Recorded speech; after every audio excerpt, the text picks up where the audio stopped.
Details of all of what we mentioned.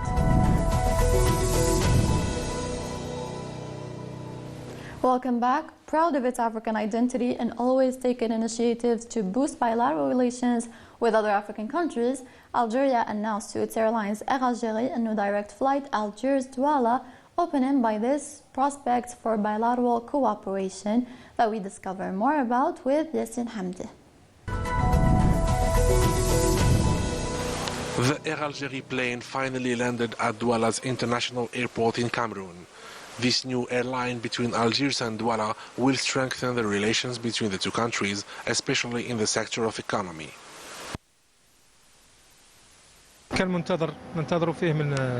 We've been waiting for this flight for many years. Before, it took us 20 to 24 hours to reach Algeria with other airlines. Today, thanks to this direct flight, it only takes us 4 hours and a half. Je dis waouh parce que c'est magnifique. It's amazing. Parce que nous avons souffert le martyre les années antérieures où il fallait avec certaines compagnies avoir un visa de transit. 3 flights per week are scheduled. The Air Algérie company started selling the tickets in all its agencies and online.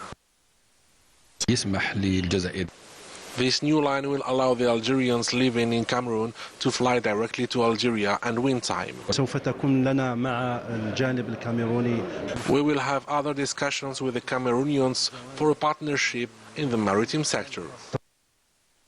This direct flight will allow Algeria to be more open to the African continent and to strengthen the bilateral relations. Algeria hosted the proceedings of the extraordinary general meeting of Shelter Afrique under the slogan Decent and Affordable Housing for Citizens. Among the many outcomes of this meeting is officially turning Shelter Afrique into a development bank. The roundup with Minisa Kabash.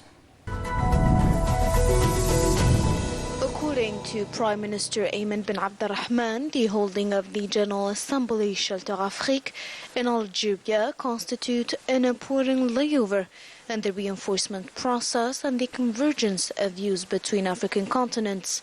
He also recalled the results achieved thanks to the reforms initiated by the President of the Republic in terms of eradicating precarious housing. Thanks to the policy of President Abdelmajid Tebboune, the deficit in terms of housing and the eradication of precarious housing has been considerably reduced.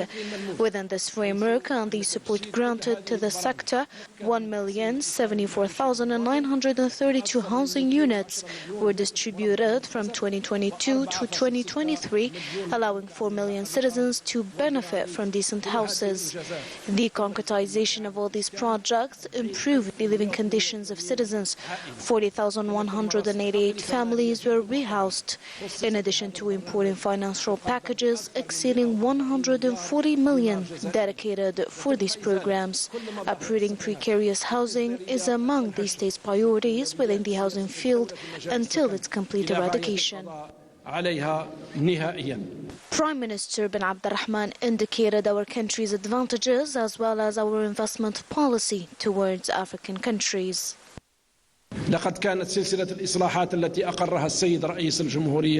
The reforms decided by the President of the Republic were very fruitful, namely a self-sufficiency in terms of construction materials.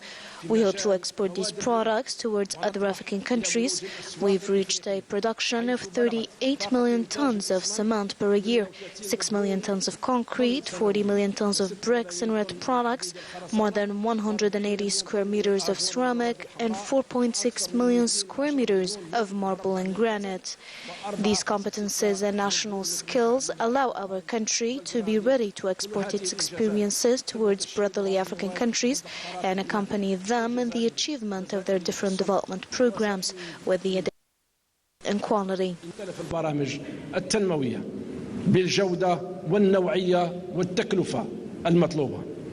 On the sidelines of Shelter Afrique, the Prime Minister, accompanied by that of Finance, Housing, Public Works and that of Trade, visited the exhibition organized on this occasion, an exhibition that gathers several enterprises specialized in the field, be they state or private.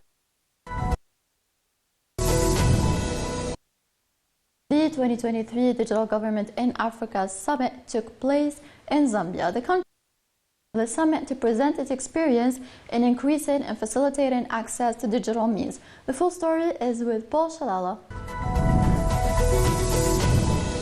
It is a high-level summit which has brought ministers and digital experts from across Africa and other countries.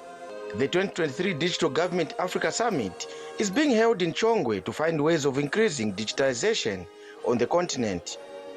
President Hakainde Hichilema has opened the summit with a call for more investment in digital technologies. We have to invest in digitization. If we don't, Prime Minister, you are right. The risk is that we'll be left behind. And when we are left behind, we will be a distant behind, because it will be difficult to interact with others that are digitized, to trade with them, and therefore to benefit from technological advancements. I am saying so as a public sector leader, because sometimes the assumption is that politicians, public sector managers are not willing to transform. And in a panel discussion, President Hichilema said Zambia was on course in taking technologies closer to rural communities. So we have to work towards ensuring that electricity is widely available to our population, male and female.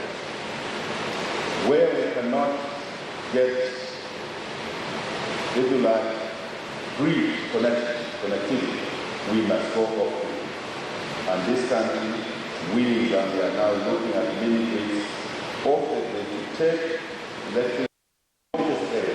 Former British Prime Minister Tony Blair was one of the guest speakers. Around the world, my institute is working with governments to try and make sure we put the right digital plan in place. And the good news is that there's a wealth of good practice which we can share with each other, the purpose of this conference. And we can already see from what some governments are doing that they're getting ahead of the game and starting to gear up for this revolution. Technology and Science Minister Felix Mutati delivered the good news during the summit. Today, Zambia in the area of digital connectivity, we are going to go live on Starlink. This is our moment. Thank you for paving the way. Smart Zambia Institute organized this event on behalf of the Zambian government. Digital ID initiatives, the digital literacy programs for citizens are fundamental building blocks for creating a digitally inclusive society. And we have agreed that we will not have a digital transformation if we do not collaborate. We have agreed that going forward, maybe we should call it the Lusaka Agreement. Going forward, we're going to have bilaterals and multilaterals, and we'll trace each and every meeting we have with the countries that are represented here. Zambia is using the 2023 Digital Government Africa Summit to highlight the role it's playing in increasing access to digital technologies. Paul Shalala, ZNBC News in Chongwe. In related context, the Nigerian government also aspires to promote innovation, technological development, and to diversify national economy through the Executive Order No. 5 specifically designed for this purpose. We have Ruth Shainda tonight telling us more. Like when Dangote was doing his refinery, the welders that were used all came from either India or Pakistan or any other country, because we don't have ISO certified welders. That income, we are losing that. This is one area of concern for the Nigerian government. Local content is not fully harnessed, developed and promoted. However, the government is determined to bolster the economy, create jobs, reduce poverty, and usher in a brighter future for Nigeria.